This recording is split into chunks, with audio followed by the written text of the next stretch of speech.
So here we have the 2015 Honda Interceptor.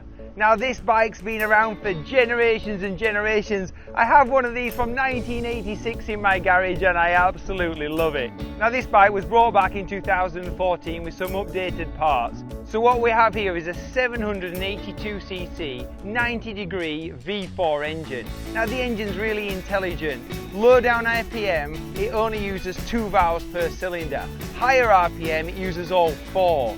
Now that allows us to have a better bottom end, more torque, more grunt, and just smoother power delivery. Higher RPM, all 4 valves work, a better surge of power, and this bike becomes really sporty. Now the transition between the 2 valve configurations is pretty smooth. It's smoothed that out over the years. I still feel it though, and I do like that surge of power coming from this bike. It comes in just under 7,000 RPM, and the whole engine note changes, and I love that. I mean, I really enjoy listening to this bike, especially when you get on the pipe. Now talking about pipes, it used to go underneath the seat here, but they slimmed it down, lost loads of weight, around about 11 pounds, and now it has a more conventional looking single muffler here.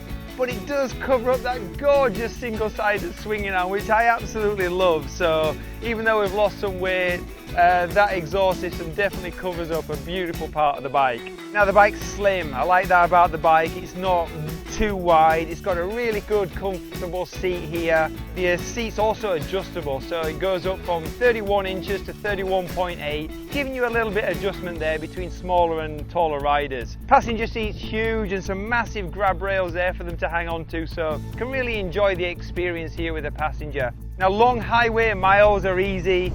They're upright bars, they're fairly sporty, but you can still actually really enjoy the ride. Pretty big screen here, plenty of wind deflection. The dash is super old school, massive rev counter here, right for the rider to look at. I really like that, really racy.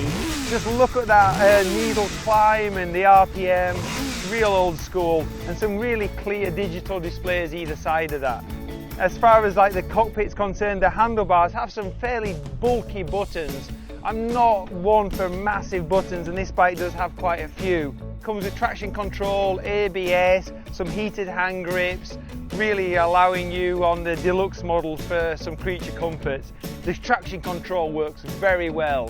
And I have to say, traction control is really awesome for lesser experienced riders, when the tyres are cold, for when conditions are slightly out of our own control. So traction control works really well on this bike, as do the heated hand grips, and I love a bike with heated hand grips. I sound old, maybe I'm getting old, but I love that first thing in the morning, later on in the night, when there's a bit of wind chill, heated hand grips make that whole experience so much more plush.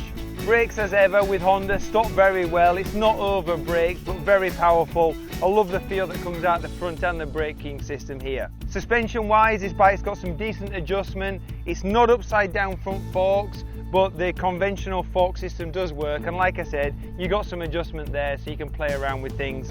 Things work really well at the back as well. Didn't matter whether the bike was going around smooth corners or ones with bumps, the bike felt planted, it steered where I wanted it to go, and overall I've really enjoyed my experience on this bike. The bike's got loads and loads of history, generations of development and technology gone into this bike. So to round up, it's a fun sporty motorcycle with loads of touring capabilities. And like I said, when you hear those 4 valves coming and you're climbing high in the RPM, you will not be disappointed you sat on this bike.